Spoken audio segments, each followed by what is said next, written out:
yang merasa punya amal ibadah banyak, yang merasa puasa Senin Kamis, yang sudah beribadah tiap malam baca Quran, tiap malam tahajud, sedekahnya banyak, segala macamnya banyak, jangan merasa aman dari su'ul khatimah ini. Jangan merasa aman dari su'ul khatimah. Allah mencontohkan bersisa. Ini orang yang khalwat 70 tahun tidak tahu dunia, hidup beribadah kepada Allah Subhanahu wa taala. 70 tahun khalwat menyendiri, hanya hubungannya dengan Allah. Tapi siapa sangka bersisa mati dalam keadaan su'ul khatimah. Mati dalam keadaan su'ul khatimah.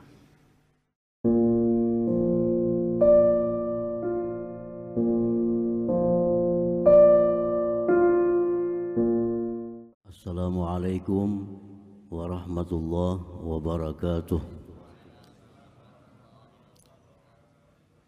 Alhamdulillah alladzi ja'ala al-mauta mau'izah. Man itta'adha bihi sa'ida sa'adah. Wa man la nadima nadama. Ashhadu an la ilaha illallah wahdahu la syarika lah. Wa ashhadu anna Muhammadan abduhu wa rasuluhu wa la nabiyya ba'dah.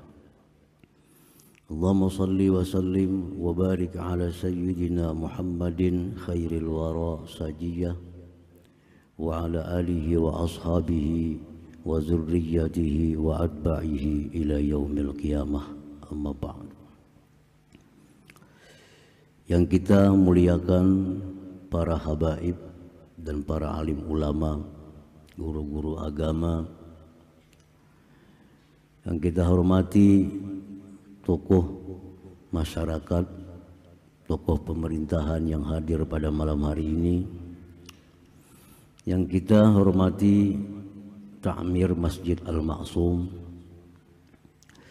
yang kita hormati hadirin hadirat sekalian rahimakumullah.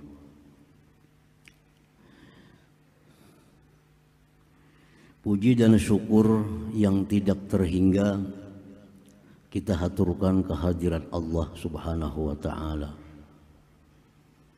yang mana pada malam ini kita diizinkan oleh Allah diberi petunjuk dan pertolongan sehingga bisa berkumpul di Masjid Al-Ma'sum yang penuh berkah dan rahmat ini. Kita berharap kepada Allah perkumpulan kita malam ini perkumpulan yang diridhai oleh Allah Subhanahu wa taala. Perkumpulan yang akan menambah ketakwaan kita kepada Allah. Perkumpulan yang nanti kita banggakan di hadapan Allah Subhanahu wa taala. Amin ya rabbal alamin. Salawat dan salam atas junjungan kita Nabi besar Muhammad sallallahu alaihi wasallam dan seluruh keluarga, para sahabat, zurriyat dan pengikut beliau sampai hari kiamat nantinya. Hadirin hadirat yang dimuliakan Allah.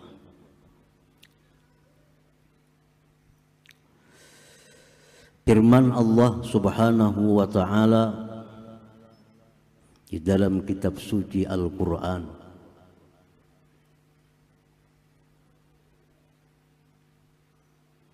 A'udzu billahi minasy syaithanir rajim. Kullu nafsin dha'iqatul maut wa innama tuwaffawna ujurakum yaumal qiyamah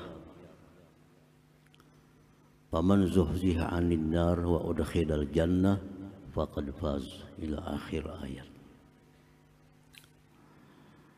Arti terjemah dari firman Allah tersebut, tiap-tiap yang bernyawa akan merasakan kematian. Tiap-tiap yang bernyawa akan merasakan kematian. Dan hanya saja disempurnakan balasan kalian pada hari kiamat nanti. Barang siapa yang dijauhkan dari neraka dan dimasukkan ke dalam surga, maka sungguh dialah yang beruntung. Nah, hadirin hadirat yang dimuliakan Allah. Ayat Allah tersebut menjelaskan kepada kita bahwa yang namanya kematian itu pasti datang kepada kita.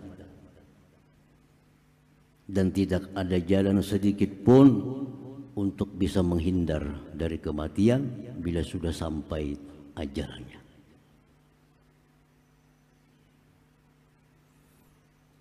Yang jadi permasalahan kita, apakah waktu datang kematian itu kita dalam keadaan yang baik sehingga kita husnul khatimah, atau kematian itu datang kepada seseorang dalam keadaan maksiat maka dia su'ul khatimah. Itu yang kita tidak tahu tentang diri kita. Apakah kematian itu datang kepada kita, kita sedang salat? Apakah datang kematian itu kepada kita, kita sedang baca Al-Quran? Apakah datang kematian itu kepada kita, kita sedang berzikir kepada Allah? Atau sebaliknya? Atau sebaliknya kematian datang dalam keadaan maksiat kepada Allah, kematian datang dalam keadaan lupa kepada Allah. Itulah su'ul khatimah. Itu yang sampai sekarang yang mestinya kita risaukan tentang diri kita. Ini mestinya yang jadi pikiran kita. Dengan apa kita sudahi hidup di dalam dunia ini. Husnul khatimah, gerbang kebahagiaan. Dan su'ul khatimah itu gerbang kesengsaraan, gerbang kehinaan. Kita belum tahu dari gerbang mana kita masuk menuju alam akhirat itu. Nah, ini masalah yang perlu kita perhatikan, yang perlu kita renungkan, yang perlu kita risaukan tentang diri kita ini.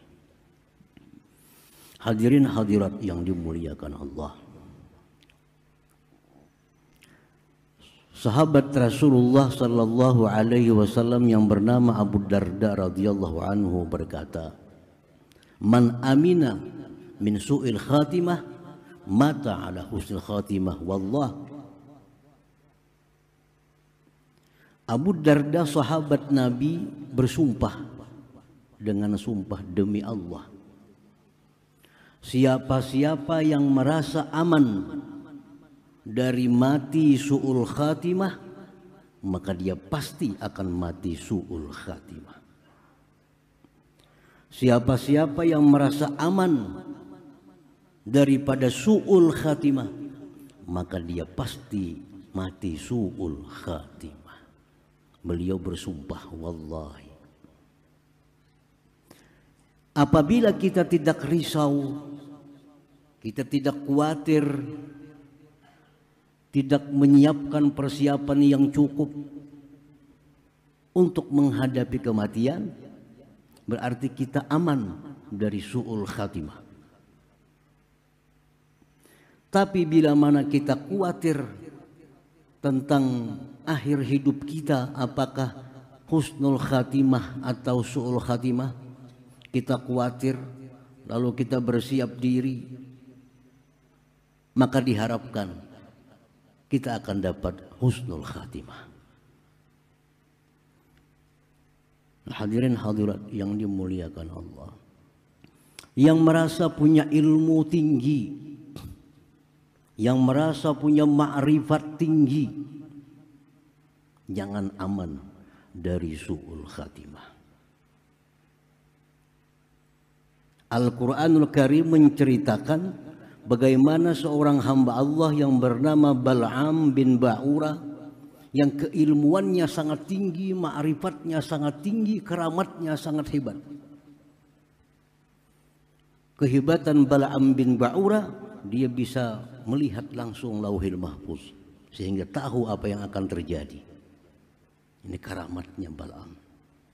Ilmu ma'rifatnya luar biasa. Tapi ternyata matinya su'ul khatimah. Ternyata matinya su'ul khatimah. Siapa ada yang ilmunya setinggi Bal'am? Kita ilmu yang sangat sedikit sudah merasa aman daripada su'ul khatimah. Sudah merasa aman daripada su'ul khatimah. Ini Bal'am yang ilmunya tidak diragukan lagi. Tapi akhir hidupnya menyedihkan karena mati dalam su'ul khatimah. Yang merasa punya amal ibadah banyak, yang merasa puasa Senin Kamis, yang sudah beribadah tiap malam baca Quran, tiap malam tahajud, sedekahnya banyak, segala macamnya banyak, jangan merasa aman dari su'ul khatimah ini. Jangan merasa aman dari su'ul khatimah. Allah mencontohkan bersisa. Ini orang yang khalwat 70 tahun tidak tahu dunia, hidup beribadah kepada Allah Subhanahu wa ta'ala. 70 tahun khalwat menyendiri, hanya hubungannya dengan Allah. Tapi siapa sangka bersisa mati dalam keadaan su'ul khatimah. Mati dalam keadaan su'ul khatimah. Orang-orang yang dekat dengan para aulia Allah, orang-orang yang akrab dengan orang-orang saleh, jangan merasa aman dari su'ul khatimah. Pembantu Rasulullah sallallahu alaihi wasallam, nabi kita yang bernama Kirkirah, khadamur Rasul, pembantu Nabi. Dia melayani Rasulullah SAW. Dia mengurusi hewan-hewan Rasulullah SAW. Dia mengurusi tunggangan-tunggangan Rasulullah. Bagaimana dekatnya Kirkirah dengan Rasulullah SAW. Tapi apa? Kirkirah mati dalam keadaan su'ul khatimah. Apalagi kita hanya dekat dengan Tuan Guru, sudah merasa asa aman dari su'ul khatimah. Apalagi hanya merasa dekat dengan para wali, sudah merasa aman daripada su'ul khatimah. Ini kira-kira orang yang dekat dengan Rasulullah sallallahu alaihi wasallam. Tapi matinya huwa finnar, ajar Nabi kita. Dia masuk neraka. Dia matinya su'ul khatimah. Nah, jadi masalah su'ul khatimah ini masalah yang prioritas dalam hidup kita untuk dirisaukan. Karena ini menyangkut masa depan kita yang abadi di alam akhirat nantinya. Kita kada perlu risau tentang rezeki kita, pasti dijamin oleh Allah. Kita kada perlu risau tentang masa depan anak-anak kita, itu sudah diurus oleh Allah Subhanahu wa ta'ala. Huwallazi Allahul ladzi khalaqakum tsumma razaqakum tsumma yumitukum tsumma yuhyikum. Allah yang menciptakan manusia, kita, anak kita. Allah pula yang memberikan rezekinya. Jangan khawatir tentang rezeki, dijamin oleh Allah. Tetapi yang perlu kita khawatirkan adalah akhir hidup kita menyambut yang namanya kematian itu. Apakah dalam keadaan baik, dalam keadaan ingat kepada Allah atau lupa kepada Allah. Hadirin hadirat yang dimuliakan Allah. Nah, kalau kita risau, kita khawatir tentang akhir hidup kita, apakah kita mati membawa iman atau kita mati justru meninggalkan iman dulu. Kalau kita khawatir itu, apa langkah kita yang kita lakukan? Apa persiapan kita yang kita lakukan? Kalau kita khawatir mati kita ini kadang membawa iman. Kalau hanya sekedar khawatir, tapi tidak ada langkah yang dilakukan, itu namanya gurur terperdaya. Kayak apakah akhirnya kita nih mati? Beriman juga kah? Hanya ingat situ aja. Tapi apa langkah yang dikerjakan? Apa ada usaha yang kita kerjakan untuk menutupi kekhawatiran kita itu? Kita khawatir isuk liding mati. Hari ini sudah becok banyu. Kenapa? Isuk bakal mati. Pengumuman malam ini kita malam isuk lampu PLN pajak. Hari ini sudah kita siapakan segala macam. Nah itu yang bujur. Itu yang bujur.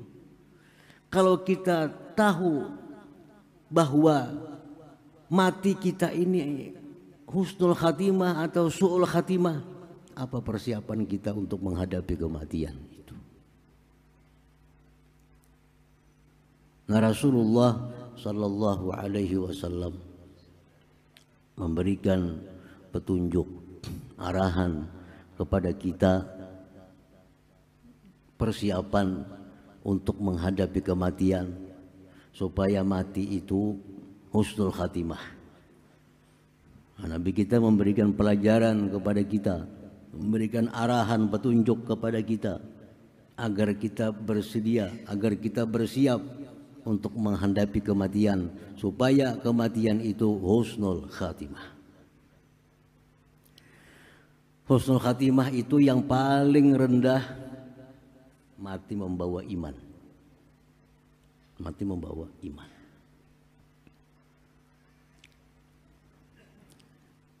Yang tertinggi sedikit, dia mati dalam keadaan mengucapkan kalimat thayyibah. Dia mati sedang baca Quran, dia mati sedang sembahyang, dia mati sedang puasa, dia mati sedang berbuat kebaikan. Ini husnul khatimah. Yang lebih tinggi lagi, dia mati waktu sedang membela agama Allah. Dia mati syahid di medan perang. Dia mati di saat sedang mengajarkan ilmu-ilmu hukum-hukum Allah. Dan yang paling tinggi husnul khatimah adalah orang yang menutup hidupnya dengan kalimat la ilaha illallah. Itu husnul khatimah yang paling tinggi.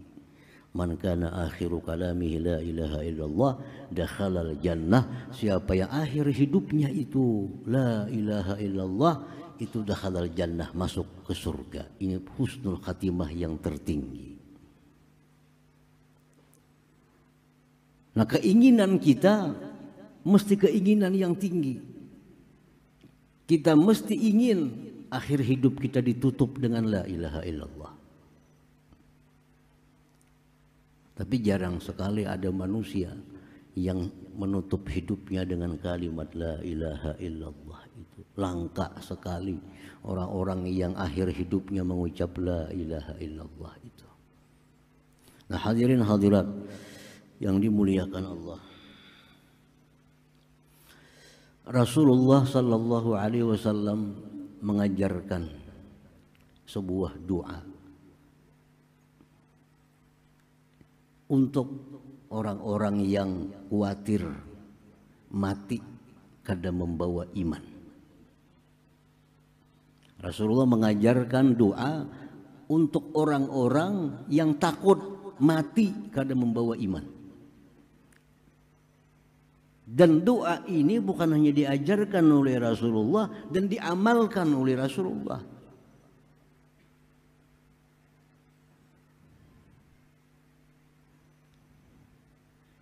Apa doa Nabi sallallahu alaihi wasallam? Allahumma ja'al khaira umri akhirah. Allahumma ja'al khaira umri akhirah. Ya Allah, jadikanlah sebaik-baik umurku di akhir umur. Jadikanlah sebaik-baik umurku di akhir umur. Artinya kita biar aja kada baik di awal, tapi di akhir umur di waktu menjelang kematian, di situ kita jadi orang baik. Ini yang diminta oleh Nabi, Allahumma ij'al khaira umri akhirah. Yang kita khawatir, waktu kita muda kita taat kepada Allah. Waktu kita muda kita rajin ibadah kepada Allah. Waktu kita muda kita menjauh yang daripada yang diharamkan oleh Allah. Tetapi begitu kita tua, menjelang kematian, kita mundur. Semakin sering melakukan maksiat kepada Allah, semakin cinta kepada dunia, akhirnya mati dalam keadaan yang demikian. Na'udzubillah min dzalik. Seperti contoh-contoh tersebut tadi. Ada orang yang kelakuannya luar biasa jahatnya. Begitu dia hendak mati, berubah kelakuannya. Taubat kepada Allah, akhirnya mati husnul khatimah. Disebutkan dalam sebuah hadis yang sahih, ada seorang laki-laki yang suka membunuh manusia. Pekerjaannya membunuh orang.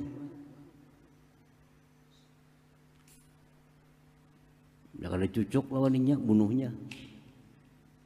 Tepahuwal lawaninya, bunuhnya.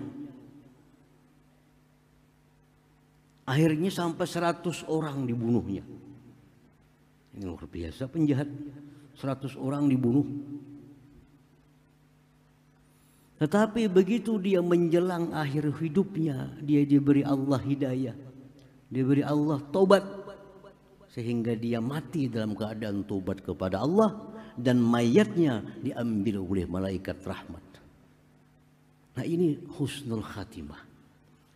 Ini jar Nabi, Allahumma ja'al khaira umri akhirah. Ya Allah, jadikanlah sepaling baik umurku itu di akhir-akhir hidup.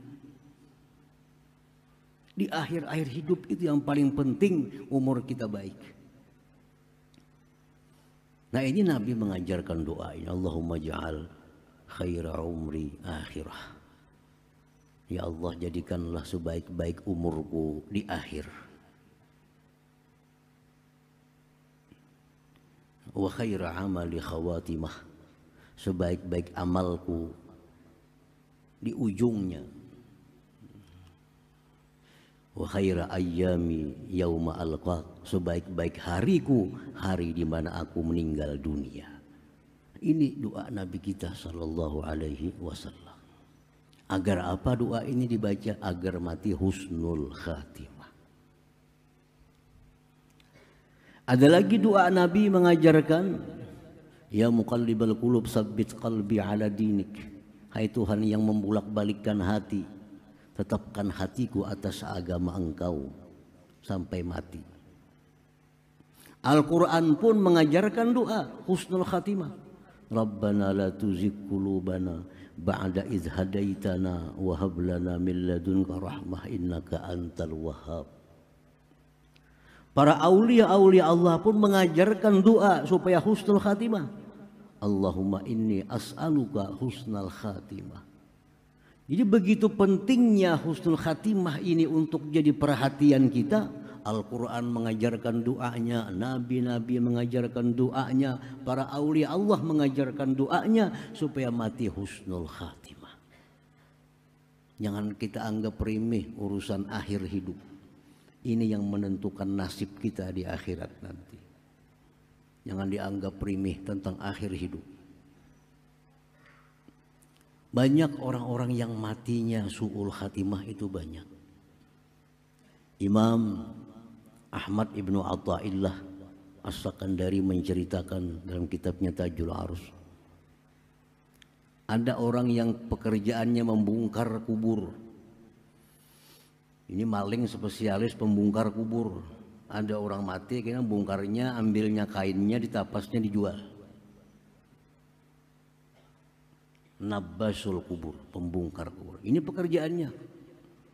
Ada orang mati, bila kata dijaga kuburnya 2-3 hari, kita bongkar tuh. Kenapa? Mau ambil kain kapan aja diambil, dijual gitu. Ini pekerjaannya. Berapa kubur sudah yang dibongkarnya? Kada kau menghitung lagi. Akhirnya tukang bongkar kubur ini tobat kepada Allah subhanahu wa ta'ala. Tobat kepada Allah. ampih megawin itu. Lalu dia bercerita kepada imam, kepada seorang syekh, wahai tuan guru, ulun ini pekerjaan tukang bongkar kubur kaum muslimin. Ulun hitung ada 1000 kubur yang ulun bongkar dari kubur muslimin. 1000 orang itu keadaannya dalam kubur membelakangi kiblat. Artinya apa? Matinya su'ul khatimah. 1000. Dari sekian banyak ulun bongkar kubur muslimin, 1000 kubur yang ulun bongkar itu, mayat dalam kubur itu membelakangi kiblat. Padahal waktu diandak di kubur menghadap kiblat. Tapi malam hari sudah berubah membelakangi kiblat. Ini pertanda su'ul khatimah, matinya meninggalkan iman sebelum matinya sehingga dipalingkan dari kiblat Baitullah. Nah, ini yang membuat kita risau. Ini yang membuat kita khawatir tentang akhir hidup kita ini. Orang sekelas ilmu tinggi, orang sekelas ibadah hebat, orang sekelas pembantu Rasulullah, matinya ada yang su'ul khatimah. Tetapi jangan putus asa dari rahmat Allah. Kita selalu berharap ada orang yang membunuh 100 orang, matinya bisa husnul khatimah.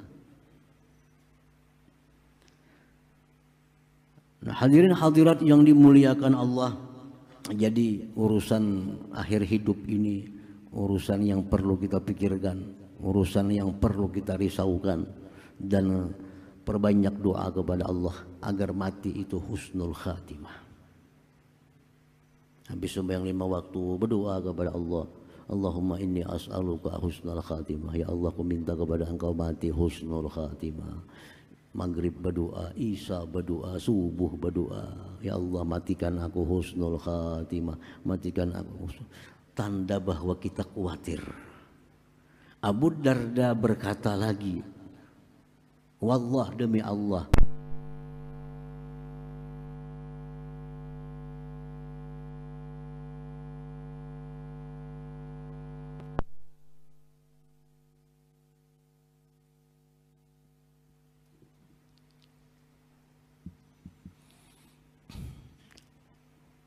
Abu Darda sahabat Nabi berkata lagi, barang siapa yang khawatir matinya su'ul khatimah, siapa yang khawatir matinya su'ul khatimah, dia akan mati husnul khatimah.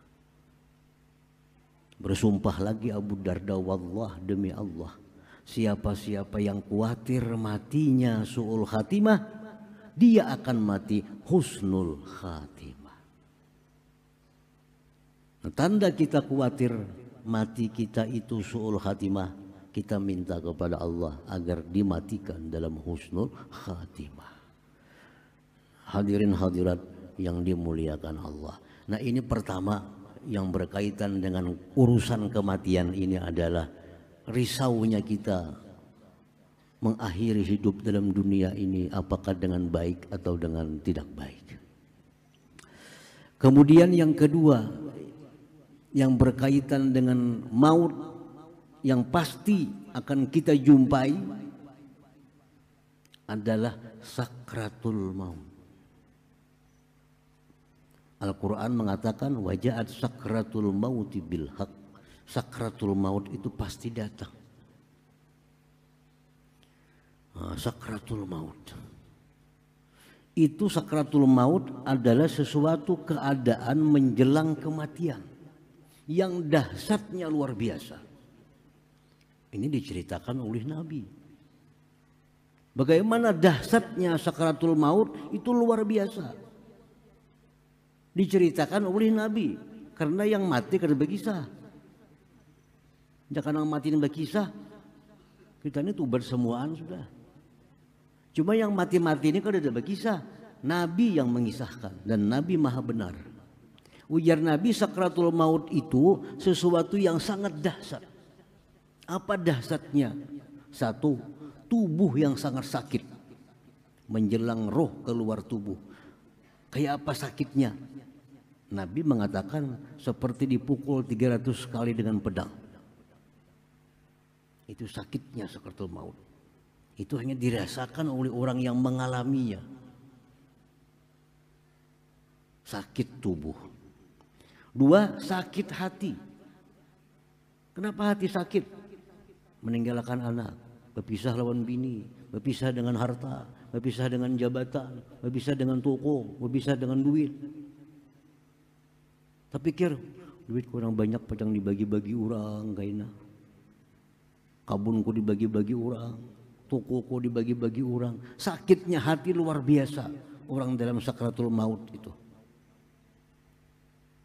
Yang ketiga, banyaknya godaan-godaan yang datang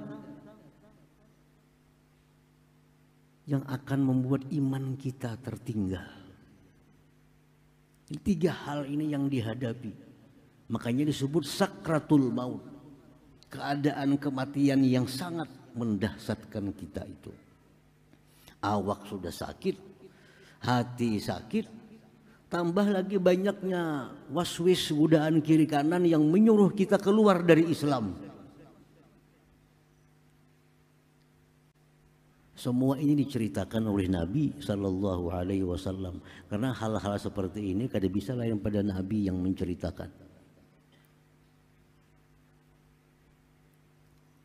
Nah, Nabi kita Sallallahu Alaihi Wasallam begitu menceritakan demikian, Nabi pun juga memberikan jalan kepada kita untuk dapat keringanan-keringanan di waktu sakratul maut itu. Tubuh yang sakit waktu dicabut roh itu akan menjadi ringan, apabila dibacakan Yasin di hadapan orang yang sakratul maut itu. Kenapa sebabnya? Karena roh ini dia senang dengan surah Yasin, sehingga dia cepat keluar dari tubuh itu. Iqra'u ala mautakum Yasin. Bacakan Nabi orang dalam sakarat itu surah Yasin. Ini meringankan sakit keluar roh. Ini orang sakarat yang sudah tapi mahirani lagi dikiyau kadang menyinggai lagi. Bacakan Yasin. Itu mempermudah keluar rohnya. Mempermudah keluar roh. Imam Al-Ghazali radhiyallahu anhu dalam tafsir beliau, tafsir Al-Ghazali, beliau menafsirkan ayat Rabbana la tuzigh qulubana ba'da idh hadaitana wa hab lana min ladunka rahmah innaka antal wahhab. Beliau menafsirkan itu, ujar Imam Ghazali, di waktu seorang muslim itu sakarat, iblis mengirim pasukan. Untuk apa? Untuk menggelincirkan orang ini dari Islam. Dikirimlah oleh iblis pasukan-pasukan. Dan pasukan-pasukan ini menyerupai orang-orang yang kita cintai dalam dunia, menyerupai orang-orang yang seringkali kita minta nasihat kepadanya. Kalau abah kita sudah mati, datanglah iblis menyerupai abah. Apa aja iblis nih? Nak, abah dahulu sudah mati. Ikam pindah agama. Ini abah nih salah sudah. Ikam barang yang selamat. Ikam pindah dari Islam. Pilih agama Yahudi, itu selamat. Kita dalam keadaan sakaratul maut. Nulis sekeliling kita ini kada tahu. Tapi yang sakaratul maut ini melihat itu. Melihat. Datang rupa iblis, rupa syaitan kayak mama kita yang sudah mati. Ujar mama, nak, mama sudah terdahulu mati. salah agama Islam. Nang bujur itu nak kayak agama Nasrani. Icam barang nang selamat. Ini mama sudah celaka. Makanya orang yang sakarat itu disunatkan, ditalkinkan la ilaha illallah di telinganya. La ilaha illallah. Sunat ditalkin. Supaya apa? Supaya dia mempertahankan itu dalam hatinya, la ilaha illallah. Datang guru, syaitan berupa guru, syaitan datang berupa wali, datang. Ini guru yang kita agungkan dalam dunia, ini guru yang kita muliakan dalam dunia, ini guru yang kita taati dalam dunia. Datang lawan bulang-bulang, lawan jubah-jubah. Hei muridku, aku sudah mati, aku Islam. Ternyata salah. Nyatakan nang bujur itu lain Islam agama. Pilih hendak Nasrani itu bujur, Yahudi itu bujur. Ini jar guru kita. Syaitan menyerupai guru. Nah kalau orang yang sakarat ini kurang imannya kepada Allah, pasti dia akan tergelincir saat itu. Tetapi orang-orang yang dalam dunia suka memperbanyak kalimat la ilaha illallah, orang yang dalam dunia disebut ahli la ilaha illallah, turunlah Jibril diutus oleh Allah. Wahab lana min ladunka rahmah. Rahmah itu Jibril, ujar Imam Ghazali. Datang Jibril menghalau syaitan-syaitan ini. Datang Jibril menghalau syaitan-syaitan ini. Sehingga Jibril yang mengatakan kepada kita, tetap ala la ilaha illallah, atas la ilaha illallah. Nah bagaimana caranya kita menghadapi semua yang berat-berat ini? Sudah diajarkan oleh Rasulullah sallallahu alaihi wasallam. Nah perbanyaklah di dalam hidup ini mengucap kalimat la ilaha illallah, la ilaha illallah, la ilaha illallah. Perbanyak, karena itu akan sangat berguna, sangat bermanfaat, terutama di waktu kita sakaratul maut, dalam menghadapi godaan-godaan setan-setan yang menyerupai mama kita, menyerupai abah kita, menyerupai guru kita. Dan pada saat itu belum ada syafaat Rasulullah sallallahu alaihi wasallam. Syafaat Nabi itu adanya di padang mahsyar nantinya. Nah, hadirin hadirat yang dimuliakan Allah Subhanahu wa taala. Jadi kesimpulan daripada apa yang kita kaji pada malam hari ini adalah, pertama, kita selalu merisaukan akhir hidup kita. Apakah kita mati baik atau mati jahat? Selalu kita risaukan, selalu kita khawatirkan. Dan kita sediakan doa sebanyak-banyaknya kepada Allah agar kita mati dalam keadaan husnul khatimah. Berapa kali ke sehari kita minta kepada Allah, ya Allah matikan aku husnul khatimah. Tanda bahwa kita memang khawatir. Kalau kita khawatir, kita pasti akan mati husnul khatimah. Yang kedua, perbanyak la ilaha illallah. Jangan berhitung berapakah sehari? 1000 sehari jar. Nah, berhitung. Nabi kada nyuruh berhitung. Akhbarani Jibril alaihi salam anna la ilaha illallah anisul muslim indal maut. Ujar Nabi kita, aku dikabari Jibril bahwa la ilaha illallah itu teman yang menghibur kita menghadapi kematian. Dalam sebuah hadis yang lain, laisa ala ahli la ilaha illallah wahsyatun fil maut. Tidak ada orang yang ahli la ilaha illallah itu rasa kada nyaman, rasa gelisah menghadapi kematian itu. Perbanyak la ilaha illallah tanpa batas. Yang ketiga, mudah-mudahan di waktu kita mati itu ada orang-orang saleh, ada orang-orang baik yang membacakan Yasin di waktu kita sakaratul maut itu. Karena itu satu-satunya obat yang disampaikan Rasulullah untuk meringankan dicabutnya nyawa daripada tubuh kita. Nah, hadirin hadirat yang dimuliakan Allah, Mudah-mudahan Allah Subhanahu wa taala berikan kita taufik, berikan kita hidayah, petunjuk agar selalu dimudahkan untuk berdoa, dimudahkan untuk memperbanyak zikir kepada Allah Subhanahu wa taala. Amin ya rabbal alamin. Wal afu minkum wal hadi ila siratal hadi ila siratal mustaqim. Assalamualaikum warahmatullahi wabarakatuh.